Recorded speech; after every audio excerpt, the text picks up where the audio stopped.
عليكم ورحمة الله وبركاته. الحمد لله رب العالمين والصلاة والسلام على سيد الأنبياء والمرسلين وعلى آله وصحبه أجمعين. أما بعد فأعوذ بالله من الشيطان الرجيم. بسم الله الرحمن الرحيم. الحاقة ما الحاقة وما أدراك ما الحاقة. رب اشرح لي صدري ويسر لي أمري واحلل عقدة من لساني يفقه قولي. آمين يا رب العالمين. আল্লাহ আজ্জা জাল্লা সূরাতুল হাক্কায় সূরাটি শুরু করেন খুবই অদ্ভুত এক প্রশ্ন দিয়ে। বস্তুত এটি একটি বিবৃতি।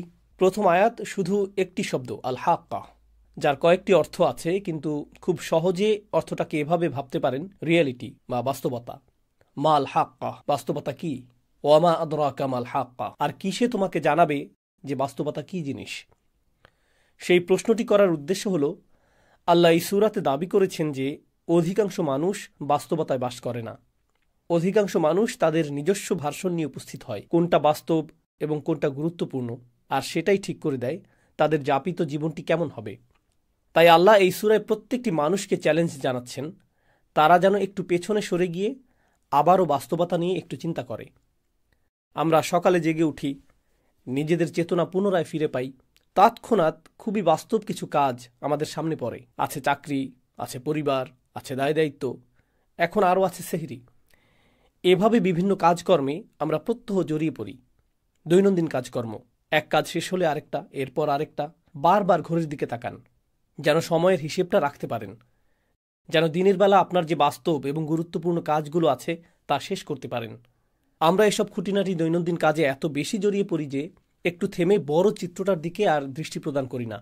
এটি খুবই কমন একটা প্রবণতা যা সকল মানুষের মাঝে দেখা যায়। আমরা দৈনিক কাজগুলোতে এত বেশি আচ্ছন্ন হয়ে পড়তে পারি যে পেছনে সরে বড় চিত্রটার দিকে আর ভ্রুক্ষেপ করি না, নিজেদের বড় কোনো প্রশ্ন করি না, আমার জীবনটা কোন দিকে এগুচ্ছে, কারণ আপনি দৈনন্দিন জিনিসগুলোতে এত বেশি ব্যস্ত। এই ব্যাপারটা এমনকি ব্যবসার দুনিয়াতেও ঘটে। যেমন একটি কোম্পানিতে থাকে অ্যাকাউন্টেন্ট, ইঞ্জিনিয়ার, আরও অনেকে। তারা সকালে উঠে অফিসে যায়, নিজের করণীয় কাজটা করে, কিন্তু সবাই যদি শুধু দৈনন্দিন কাজগুলো করতে থাকে তাহলে একটি কোম্পানিকে বাঁচাতে পারবে না। কাউকে না কাউকে ম্যানেজমেন্টে থাকতে হবে, যিনি বলবেন, না আমাদের 6 মাসের টার্গেট আছে, আমাদের 1 বছরের টার্গেট আছে। কারো মাথায় বড় চিত্রটা থাকতে হবে। এর উপরে আছে এক্সিকিউটিভ, এর উপরে আছে স্ট্র্যাটেজিস্ট, অ্যানালিস্ট এবং অন্যান্যরা, যাদের কাছে থাকে আগামী 5-10 বছরের প্ল্যান। কারণ শুধু ছোট ছোট ক্ষুদ্র ক্ষুদ্র কাজগুলো করার মাধ্যমে ভীষণ ঠিক রাখতে পারবেন না সবার শেষে কোনটা গুরুত্বপূর্ণ। তো আমাদের ছোট ছোট কাজগুলো আরও বিশাল বিশাল ব্যাপারের সাথে জড়িত থাকে, তাই না? আল্লাহ প্রকৃতির মাঝে এই ব্যবস্থাপনায় সৃষ্টি করেছেন। উদাহরণস্বরূপ মৌমাছি, পিঁপড়া এবং অন্যান্য প্রাণীকুলের মাঝেও দেখা যায় তারা ছোট ছোট কাজ করে। প্রত্যেকটি পিঁপড়া জানে তাকে কি করতে হবে বাসা তৈরির জন্য। প্রত্যেকটি মৌমাছি জানে তাকে মৌচাকের কোন অংশে কাজ করতে হবে। প্রত্যেকেই নিজের ছোট কাজটার কথা জানে, কিন্তু আল্লাহ তাদের ডিজাইন করেছেন আরও বড় কিছু নির্মাণের জন্য। তাদের প্রত্যেকের করণীয় ছোট ছোট কাজগুলোর চেয়েও তারা আরও বৃহৎ কিছুর অংশ। এটা এক ধরনের উপায় যেভাবে আমরা চিন্তা করতে পারি যে বাস্তবতা আসলে কি জিনিস। এই ছোট ছোট কাজগুলো যে আমরা করি, এগুলো যদি আরও বৃহৎ কিছুর সাথে সংযুক্ত না থাকে তাহলে আমাদের কাছে বাস্তবতার প্রকৃত উপলব্ধি নেই। তবে আমাদের দৈনন্দিন কাজগুলো সংযোগহীন।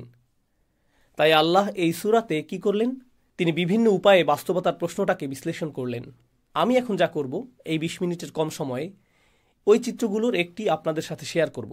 যখন আমাদের জীবনের এই সমস্ত ছোট ছোট মুহূর্তগুলোর সমাপ্তি আসবে অতি সত্বর, অথবা পরে এক সময় আমরা মাটির নিচে চলে যাব, এরপর চরম সত্য ঘটনা, চূড়ান্ত বাস্তবতা আরম্ভ হবে।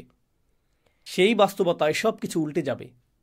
এখানে এই দুনিয়াতে আমাদের ক্ষুদ্র ক্ষুদ্র কাজগুলো বড় কিছুর দিকে নিয়ে যায়। এভাবেই এই দুনিয়া কাজ করে। আপনি ছোট ছোট কাজ করেন, এমনকি যদি বিশাল কোনো দালান নির্মাণ করতে চান আপনাকে ফাউন্ডেশন দিয়ে শুরু করতে হবে।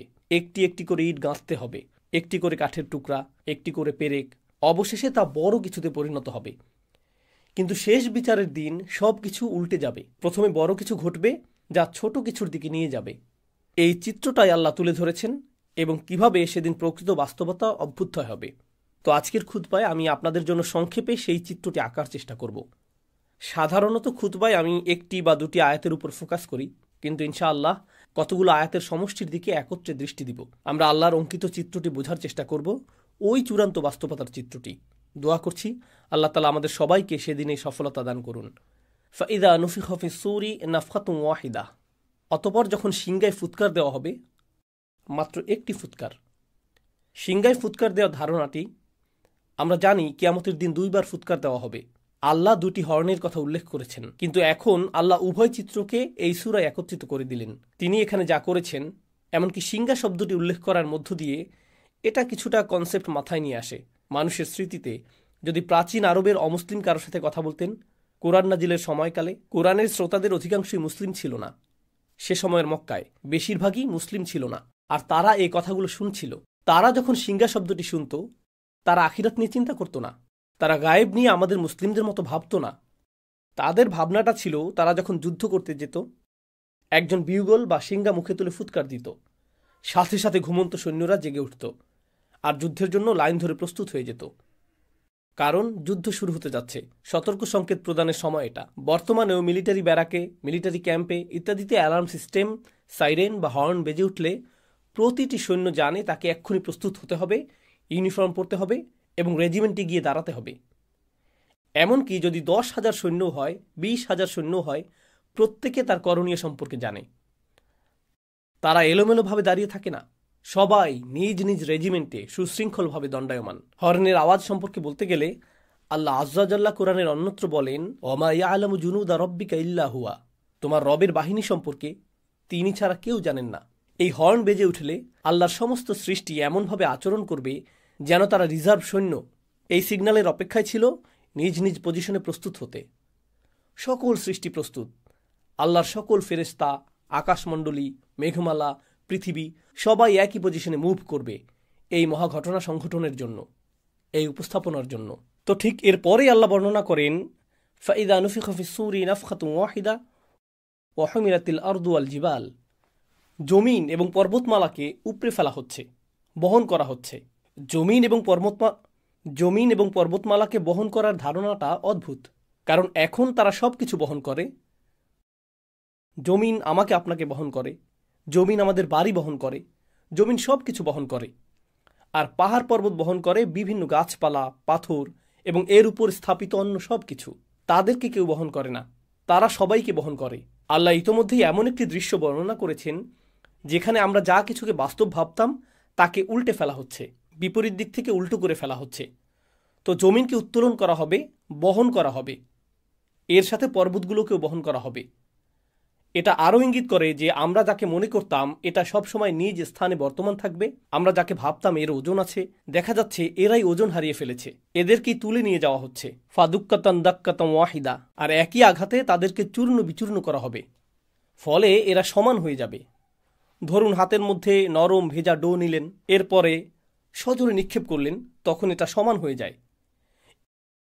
এই ধারণাটাই আল্লাহ বর্ণনা করেছেন যে সমগ্র পৃথিবীর অবস্থা এরকম হবে। তো পৃথিবীর উঁচু নিচু সব হারিয়ে যাবে।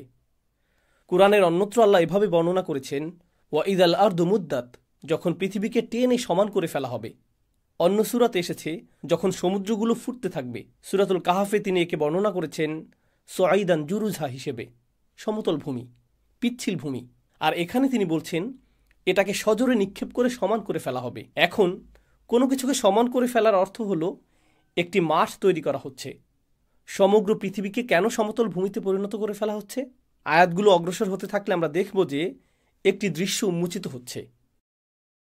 তিনি বলেন, ফায়াউমা ইদিন ওয়াকাতিল ওয়াকিয়াহ, ওই দিন আসল ঘটনা সংঘটিত হবে।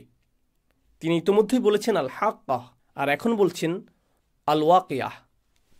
আল ওয়াকিয়াহ দারুণ আকর্ষণীয় একটা শব্দ, কারণ এটি এসেছে ওয়াকি থেকে। ওয়াকি অর্থ ভারী ওজন। তো আল্লাহ বলছেন সেদিন ভারী ওজনের পতন ঘটানো হবে। এটি অদৃশ্য জগৎ থেকে চূড়ান্ত বাস্তবতা পতিত হওয়ার বা ঘটার এক অভিব্যক্তি। কারণ সত্য সবসময় ওজনদার হয়, সত্য গুরুতর, সত্যের সারবত্তা আছে, আর মিথ্যা হয় ওজনহীন, ফাঁকা। তো আল্লাহ বলছেন তখন ওজনদার সত্য ড্রপ করা হবে, অর্থাৎ তখন চূড়ান্ত বাস্তবতার অভ্যুদয় হবে। অতপর ওয়ানশাক্কাতিস সামা, এতক্ষণ যা বলেছি তা পৃথিবীতে ঘটতে থাকবে। সমগ্র পৃথিবীকে সমতল ভূমিতে পরিণত করা হবে। এরপর আল্লাহ বলেন ওয়ানশাক্কাতিস সামা, আকাশকে ছিঁড়ে খুলে ফেলা হবে। ইনশিকাক শব্দটি ব্যবহার করা হয় যখন একটি কাপড় নিয়ে মাঝখান থেকে ছিঁড়ে ফেলেন, মাঝখানটা এখন ছিঁড়া, একে বলা হয় ইনশিকাক। আল্লাহ এই শব্দটি ব্যবহার করেছেন আকাশের অবস্থা বর্ণনা করতে। ওয়ানশাক্কাতিস সামা, ফাহিয়া ইয়াউমা ইদিন ওয়াহিয়া, এরপর সেদিন এটা খুলে যেতে শুরু করবে। ওয়াল মালাকু আলা আরজালিহা, আকাশ যখন খুলে যেতে শুরু করবে, এই ফাটলটা যখন আবির্ভূত হবে, আল্লাহ বলছেন তখন ফেরেশতারা, সম্ভবত জিবরিল আলাইহিসসালাম দিয়ে শুরু হবে, কারণ এক বচন ব্যবহার করা হয়েছে, কিন্তু এটা ইসমুল জিন্স, যা সবাইকে অন্তর্ভুক্ত করে। যাই হোক, ফেরেশতারা আকাশের ওই উন্মুক্ত অংশে লাইন ধরে থাকবেন। আমি চাই আপনারা গুরুত্ব দিয়ে বুঝুন এখানে কি ঘটছে। প্রাচীন যুগে যখন সেনাবাহিনী কোনো শহর জয় করতে যেত, দেখা যেত যে প্রাচীন শহরগুলোর চারপাশে বিশালাকার দেওয়াল তুলে প্রতিরক্ষা ব্যবস্থা করা হতো। তাদের থাকতো প্রকাণ্ড গেট, তারা গেটগুলো অত্যন্ত মজবুতভাবে নির্মাণ করত, কারণ শত্রুরা তো আর দেওয়াল ভেদ করে আসতে পারবে না, তাদেরকে আসতে হবে গেট ভেঙে। যদি গেট ভেঙে ফেলা হয়, গেট যদি খুলে ফেলা হয়, তার মানে শত্রুপক্ষ শহর জয় করে ফেলেছে। শহরের পতন হয়ে গেলে আগত বাহিনী তথা আক্রমণকারী বাহিনী গেইটের পাশে লাইন ধরে দাঁড়িয়ে যায় সেনাপতিকে স্বাগত জানানোর জন্য, বা বিজয়ী রাজাকে স্বাগত জানানোর জন্য, বিজয় উদযাপনের জন্য প্রস্তুতি নেওয়া হচ্ছে, তাই না?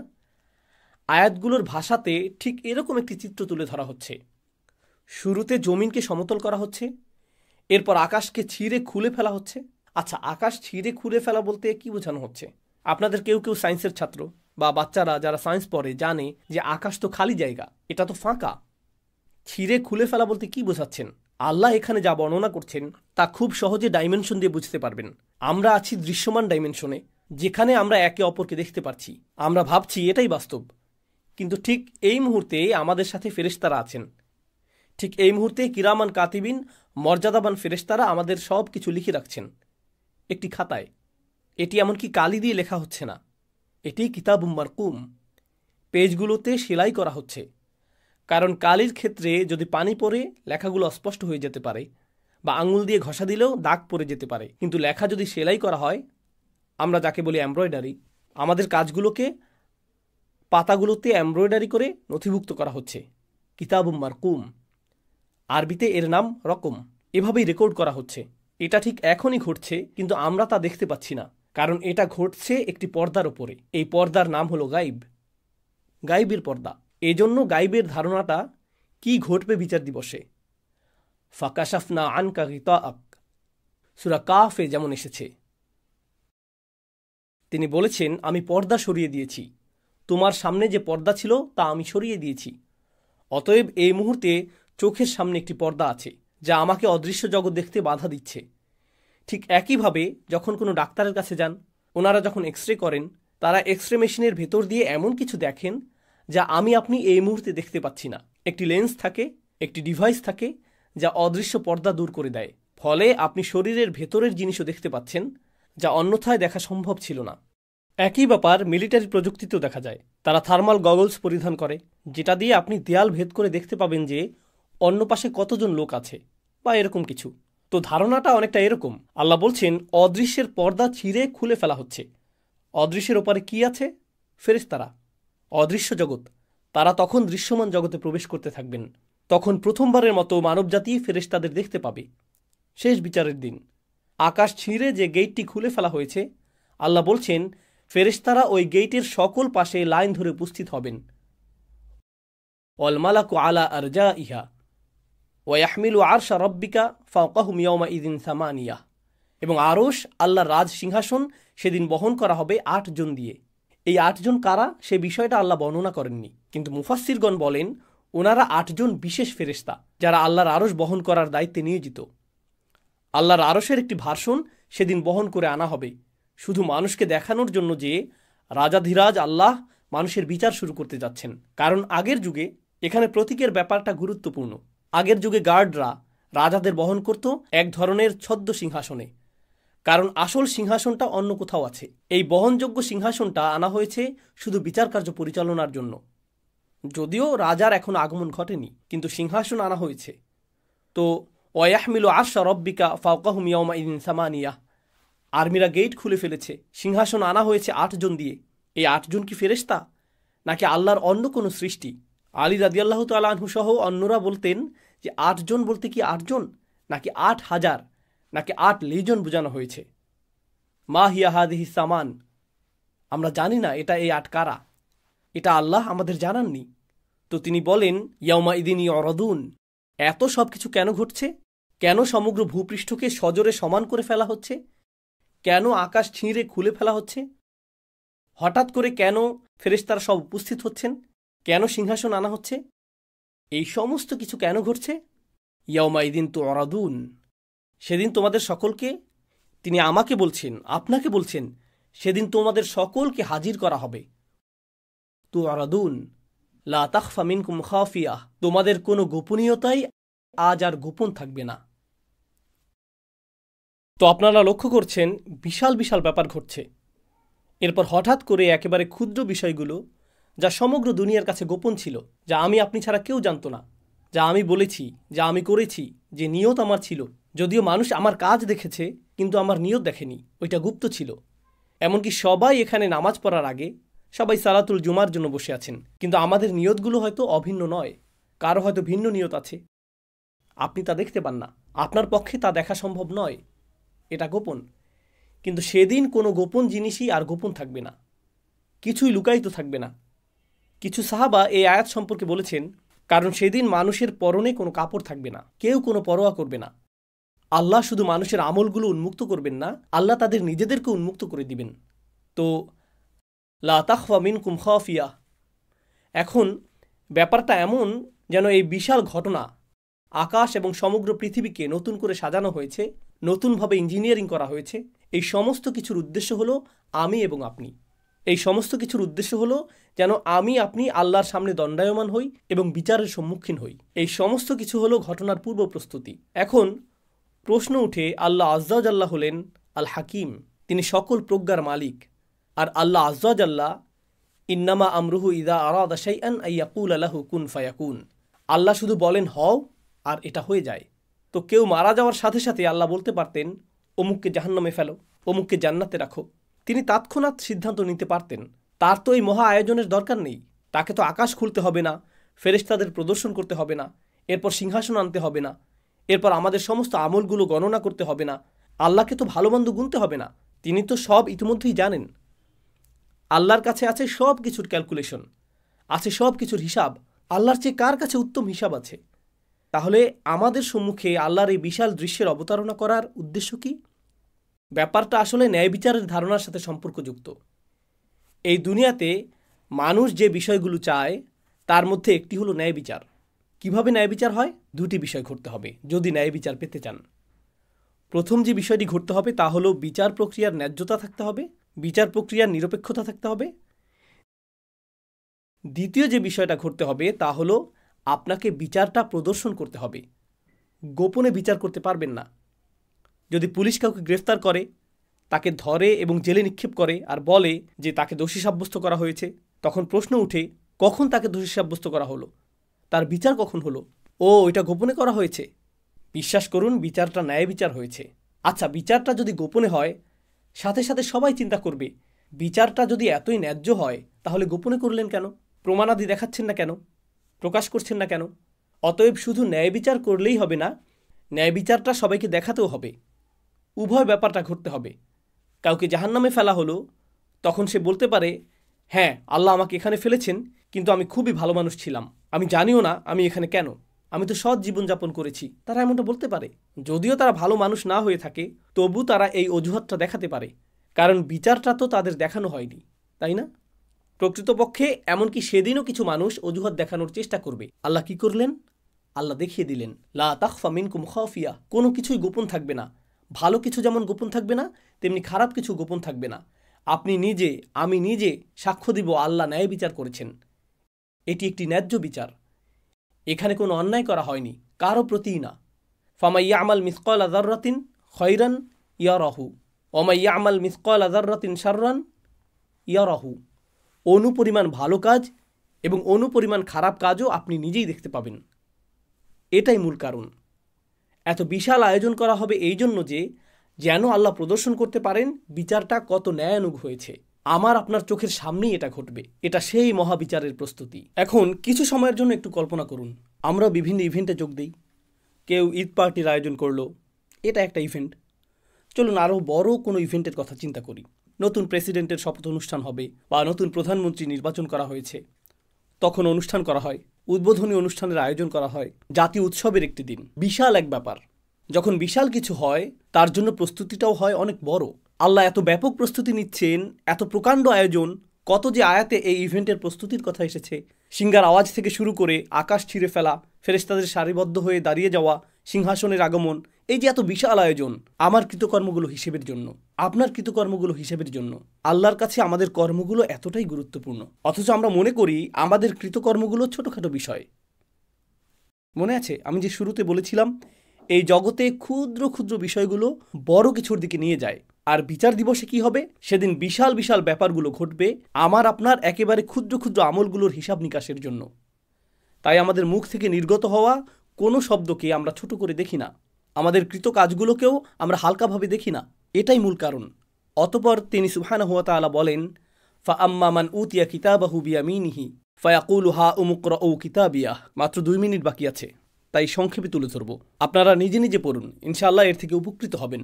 তিনি বলেন, আর যার আমলনামা তার ডান হাতে দেওয়া হবে, যে কেউ যাকে তার আমলনামা ডান হাতে দেওয়া হবে, আল্লাহ আমাদের সবাইকে তাদের অন্তর্ভুক্ত করুন। তো কেউ যখন তার ডান হাতে নিজ কৃতকর্মের খাতাটি পাবে, আল্লাহ বর্ণনা করেন, হা উম হা উম। হা উম মানে এদিকে আসো এবং গ্রহণ করো। হা উমের একটি অর্থ হলো এখানে আসো এবং নাও।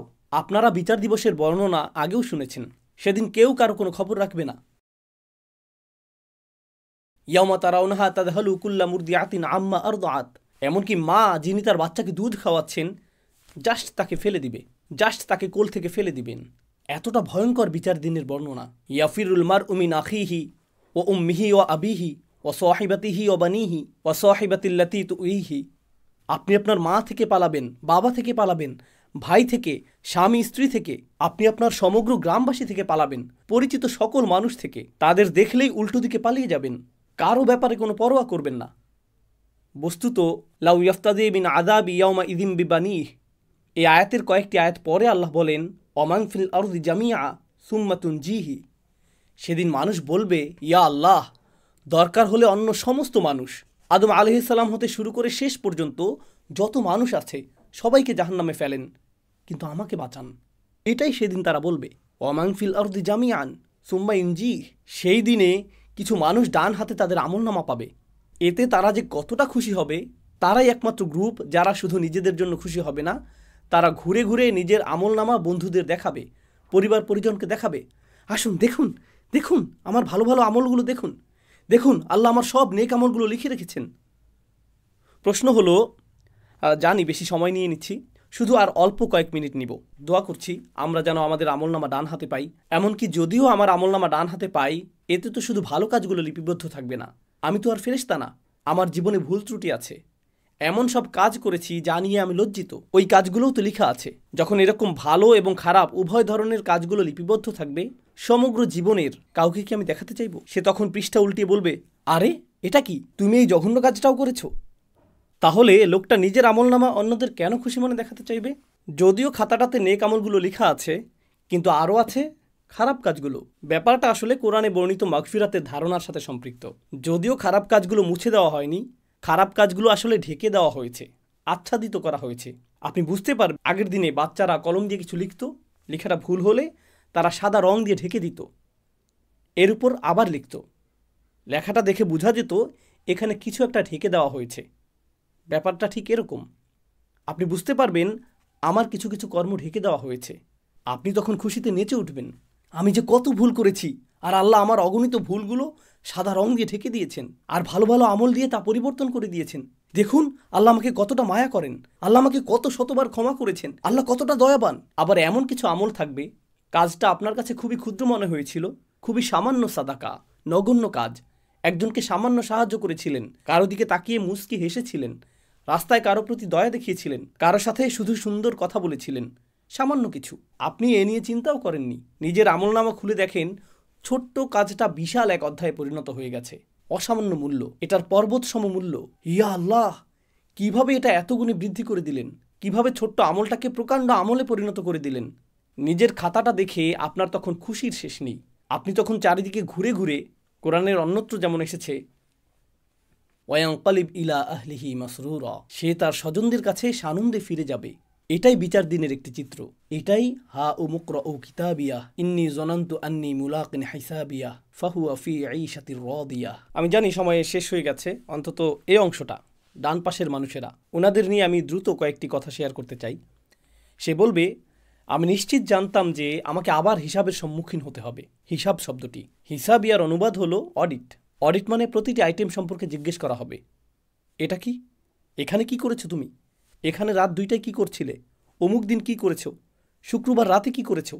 এখানে কি হচ্ছে? প্রতিটি আইটেম। আমি ভীষণ ভয়ে ছিলাম আল্লাহ আমাকে প্রতিটি বিষয় নিয়ে জিজ্ঞেস করবেন। এখন যেহেতু আমি আমার খাতাটা দেখতে পাচ্ছি, আমি দেখতে পাচ্ছি আল্লাহ আমার প্রতি সদয় আচরণ করেছেন, আল্লাহ আমার হিসাব সহজ করেছেন। তো এখন সে বলছে, খাতাটা হাতে পাওয়ার পর সে দেখতে পাচ্ছে আল্লাহ কতটা সহজ করেছেন। আল্লাহ যার বর্ণনা দিয়েছেন, ফাসাউফা ইউহাসিবু হিসাবান ইয়াসীরা, আল্লাহ অত্যন্ত সহজভাবেই তার হিসাব নিকাশ করবেন। এখন সে আল্লাহর দিকে ফিরে বলছে, আমি যে কতটা আতঙ্কিত ছিলাম এই ভয়ে যে আমি অতিশয় কঠিন এক হিসাবের সম্মুখীন হব। ফাহুয়া ফি ঈশাতিন রাদিয়া। এরপর আল্লাহ বলেন, সে এমন এক জীবন অতিবাহিত করবে যেখানে প্রত্যেকটি জিনিস, একদম সব কিছু তাকে আনন্দিত করবে। সব কিছু এমন হবে। জানেন তো, অনেক সময় ছুটি কাটাতে সবচেয়ে সেরা কোথাও গেলেন, সেখানেও কিছু একটাতে সমস্যা থাকবে। সবচেয়ে সেরা জামাটা পরলেন, সর্বোত্তম খাবার আহার করলেন, সুন্দরতম হোটেল, সুন্দরতম দৃশ্য, হোটেলের সেরা রুমটা পেলেন, সব কিছু পারফেক্ট। তবুও ভেতরে কিছুটা হতাশা অনুভব করছেন। কোনো চিন্তা, কোনো সমস্যা, কোনো একটা বাজে স্মৃতি, কিছু একটা আপনার মাথায়, খাবারটা আসলে এতটা সুস্বাদু লাগছে না। কারণ কিছু একটা এখনও অনুপস্থিত। কারণ সম্পূর্ণরূপে সন্তুষ্ট হওয়া, পুরোপুরি সুখী হওয়া, এটাকে প্রায় অসম্ভব মনে হয় মানুষের জন্য। সম্পূর্ণরূপে, পুরোপুরি, সকল দিক থেকে সুখী হওয়া অসম্ভব। সব সময় কিছু না কিছু থাকবেই যা এই সুখটাকে হ্রাস করে দিবে, অল্প পরিমাণে, কিছুটা ক্ষুদ্রাকারে। লাকাদ খলাকনাল ইনসানা ফি কাবাদ। আল্লাহ জান্নাতের জীবনটাকে যে কতটা মুবালাগা সহকারে বর্ণনা করেছেন, কতটা অতিরঞ্জন সহকারে বর্ণনা করেছেন। তিনি বলেননি মানুষটা সুখী হবে, বরং তিনি বলেছেন জীবনটা নিজেই তৃপ্তিকর হবে। তিনি বলেননি ফাহুয়া রাদিন ফি ঈশাতিল জান্নাহ, সে জান্নাতের জীবনে পরিতৃপ্ত হবে, বরং তিনি বলেছেন ফাহুয়া ফি ঈশাতিন রাদিয়া, যা খুবই অদ্ভুত ইস্তিআরাহ, যা ইঙ্গিত করছে জান্নাতের প্রতিটি অংশ, জান্নাতের প্রতিটি অভিজ্ঞতা আপনাকে একেবারে সম্পূর্ণরূপে পরিতৃপ্ত করে দিবে, সম্পূর্ণরূপে সুখী করে দিবে, প্রতিবার শতভাগ তৃপ্তি এনে দিবে। ধরুন কাউকে একটু উপহার দিলেন, সে অতি কষ্টে একটু হাসি দিয়ে বলবে থ্যাংক ইউ। কি, পছন্দ হয়নি? জি হয়েছে, আমি আসলে অনেক চাপে আছি। আপনি তখন, কী লাভ হলো, তোমাকে উপহার দিলাম আর তুমি এখনও মুখ কালো করে আছো, তোমাকে খুশি করা অসম্ভব, এই জীবনে এটা সম্ভব না। আপনি সম্পূর্ণরূপে পরিতুষ্ট হতে পারবেন না। ফাহুয়া ফি ঈশাতিন রাদিয়া ফি জান্নাতিন আলিয়া কুতুফুহা দানিয়া। প্রতিজ্ঞা করছি এটাই শেষ কথা।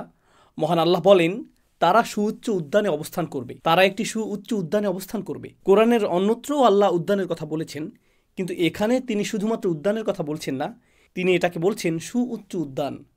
বিষয়টা কৌতূহল জাগ্রতকারী, কারণ আলিয়া শব্দটি আক্ষরিক এবং রূপক উভয় অর্থেই ব্যবহৃত হতে পারে। এর মানে কি? এটি হবে এমন একটি বাগান, এটি শুধুমাত্র সুউচ্চই না, এর ফলে আপনি চমৎকার একটা ভিউ পাবেন। এটি হলো একটি আর্থ। আর আমরা জানি যে যখন আপনি দর্শনীয় কোনো স্থানে যান, যখন আপনি পাহাড়ের চূড়ায় ওঠেন, আপনি যদি কখনো হাইকিংয়ে গিয়ে থাকেন অথবা গাড়ি চালিয়ে দূরে কোথাও যান যেখানে চমৎকার ভিউ রয়েছে, যেই মুহূর্তে আপনি চমৎকার কোনো ভিউ দেখতে পান, নিজের ভেতরে একটা প্রশান্তি লাভ করেন। সেখানে দাঁড়িয়ে পরিবেশটা অনুভব করতেই ভালো লাগে। এমনকি আপনি যখন গাড়ি চালিয়ে দূরে ভ্রমণ করেন, কোথাও কোথাও দর্শনীয় কিছু স্থান থাকে যেখানে আপনি কিছুক্ষণের জন্য রাস্তার পাশে গাড়ি পার্ক করেন। যদিও আপনার তাড়া থাকে, কিন্তু আপনি বলেন শুধু এক মিনিট, এক মুহূর্তের জন্য দৃশ্যটা দেখে নেই, এক মুহূর্তের জন্য দৃশ্যটা দেখে নেই। সকলেই আমরা থেমে যাই। আর আপনি যখন উঁচু কোনো স্থানে অবস্থান করেন, তখন কিছুটা সাকিনাহ অনুভব করেন। আল্লাহ বলছেন জান্নাতিন আলিয়া। প্রত্যেকবার যখন আপনি বাইরে তাকান, আপনার হৃদয়ে প্রশান্তি যুক্ত হতে থাকে, স্বস্তি যুক্ত হতে থাকে। এর দ্বারা এটাও বোঝায় যে জান্নাতে যত দূর দেখা যাবে সবই হবে আপনার, আপনি এর চূড়ায় থাকবেন। আর যত দূর দেখা যাবে সব দিক থেকে এটা হবে আপনার রাজত্ব। ফাহুয়া ফি জান্নাতিন আলিয়া। তবে এর আরও অর্থ রয়েছে। এটা এমন উদ্যান যা হবে অত্যন্ত অভিজাত। আপনারা হয়তো এরকম কথা শুনেছেন, এরা উঁচু স্তরের মানুষ, এদের অবস্থান অনেক উঁচুতে, এরা উঁচু সমাজের মানুষ। আপনি যদি সমাজের উঁচু স্তরে অবস্থান না করেন, তারপরেও যদি উঁচু স্তরের কোনো বিবাহ বা অনুষ্ঠানের নিমন্ত্রণ পান, আপনি সেখানে প্রবেশ করেন আর ভাবেন, ওয়াও, এই স্থানটি কল্পনাতুল্য, জানি না এর জন্য উপযুক্ত পোশাক পরেছি কিনা। আমার তুলনায় স্থানটি অনেক বেশি জাঁকজমকপূর্ণ। আমি কোনো কিছু নষ্ট করতে চাই না। আমি কি এখানে বসতে পারবো? সোফাটি অনেক দামি মনে হচ্ছে, আর জানি না এখানে থাকতে পারবো কিনা। তো আপনি অস্বস্তি বোধ করেন, কারণ এটা অতি উঁচু স্তরের, অতি অভিজাত। উদাহরণস্বরূপ, আপনি পরিপাটি কোনো জাদুঘরে গেলেন যেখানে লেখা থাকে স্পর্শ করা নিষেধ। এমনকি স্পর্শ করা নিষেধ লেখা না থাকলেও আপনি যখন কোনো বিলাসবহুল অট্টালিকাতে প্রবেশ করেন, স্পর্শ করা নিষেধ কথাটি আপনি নিজের ভেতরেই অনুভব করেন। আমাকে সতর্ক হতে হবে। আমি কি জুতা খুলে প্রবেশ করব? আমি কি ওখানে যাব? আপনি তখন অতিরিক্ত সতর্ক থাকেন। কিন্তু আপনি যদি অতিরিক্ত সতর্ক থাকেন, আপনি অস্বাভাবিক বোধ করবেন, কারণ আপনি তাল মিলিয়ে চলতে পারছেন না। তো আল্লাহ সেখানে কি করবেন? আল্লাহ আপনাকে তৎক্ষণাৎ স্বাভাবিক বোধ করাবেন। তিনি বলেছেন, কুতুফুহা দানিয়াহ, ফলগুলো আপনার কাছে চলে আসবে এবং তৎক্ষণাৎ তা আপনার সামনে পরিবেশন করা হবে। সুবহানাল্লাহ। তো আপনার মনে হবে না যে আপনি অস্বস্তিকর অবস্থায় রয়েছেন। না না না, আপনাকে সেই স্থানের প্রতি সম্মান প্রদর্শন করতে হবে না, বরং সেই স্থানটি আপনাকে সম্মান প্রদর্শন করবে। কুতুফুহা দানিয়াহ। তিনি বলেছেন, কুলু ওয়াশরাবু হানিয়াম বিমা আসলাফতুম ফিল আইয়ামিল খালিয়াহ। এখন খাও এবং পান করো তৃপ্তি সহকারে, নিশ্চিন্তে উপভোগ করো, রিল্যাক্স। কোরআনের অন্যত্র আল্লাহ জান্নাতের এমন কাপের কথা উল্লেখ করেছেন যা থেকে পানীয় উথলে পড়ছে, অর্থাৎ পানীয় ছিটকে পড়ছে কিনা সেটাও আপনি লক্ষ্য করছেন না। এটা লক্ষণীয় কোনো বিষয় হবে না। আপনারা একে অপরের সাথে খেলা করবেন, আপনারা হাসি ঠাট্টা করবেন, খেলা করবেন, তখন সকলে মিলে খাবার উপভোগ করবেন, একে অপরের সঙ্গ উপভোগ করবেন। আল্লাহ বিচার দিবসের এই দৃশ্যপটটি উল্লেখ করেছেন। বিচার দিবসের ঠিক পরের অবস্থা, তখন মানুষ অত্যন্ত আতঙ্কিত থাকবে এই জন্য যে সে হিসাবের সম্মুখীন হবে। ফাহুয়া ফি আইশাতিন রাদিয়াহ ফি জান্নাতিন আলিয়াহ কুতুফুহা দানিয়াহ কুলু ওয়াশরাবু হানিয়াম বিমা আসলাফতুম ফিল আইয়ামিল খালিয়াহ। সেই দিনগুলো যা অতিবাহিত হয়ে গিয়েছে, যা শূন্য হয়ে গিয়েছে, প্রতিনিয়ত এই দিনগুলো শূন্য হয়ে যাচ্ছে। আপনি একদিন পেছনে ফিরে যেতে পারবেন না, আপনি এক সপ্তাহ পেছনে ফিরে যেতে পারবেন না। গত কয়েকদিনের কথা চিন্তা করুন। আমরা হিসাব রাখতে পারছি না, সময় এত এত দ্রুত এগিয়ে যাচ্ছে। তো এই দিনগুলো হবে এরকম, আপনি পেছনে ফিরে তাকাবেন আর জীবনকে মনে হবে এটা যেন একটা বোতল যা দ্রুত শূন্য করা হয়েছে। আল্লাহ এই ধারণাটিকেই এখানে বর্ণনা করেছেন। এর উদ্দেশ্য হলো যাতে আপনি এবং আমি উপলব্ধি করতে পারি যে এই পৃথিবীতে আমাদের হাতে যে কয়েকদিন সময় রয়েছে, আসুন এর সর্বোত্তম ব্যবহার করি, যাতে আমার আমলনামাটি এমন কৃতকর্ম দিয়ে পরিপূর্ণ করতে পারি যার ফলে আমরা তা উন্মুক্ত করে অন্য একজনকে দেখাতে পারবো যে দেখো আমি কত চমৎকার কাজ করেছি, আর আল্লাহ আমার প্রতি অসম্ভব করুণা করেছেন। আল্লাহ আজ্জা জাল্লাহ আমাদের সকলকে ডান দিকের অধিবাসীদের অন্তর্ভুক্ত করুন, যারা ডান হাতে আমলনামা গ্রহণ করবেন। আর মহান আল্লাহ আমাদেরকে মিলিত করুন তার জান্নাতে, চমৎকার সুউচ্চ সেই উদ্যানে। বারাকাল্লাহু লি ওয়া লাকুম ফিল কুরআনিল হাকিম ওয়া নাফা'নি ওয়া ইয়্যাকুম বিল আয়াতি ওয়া যিকরিল হাকিম।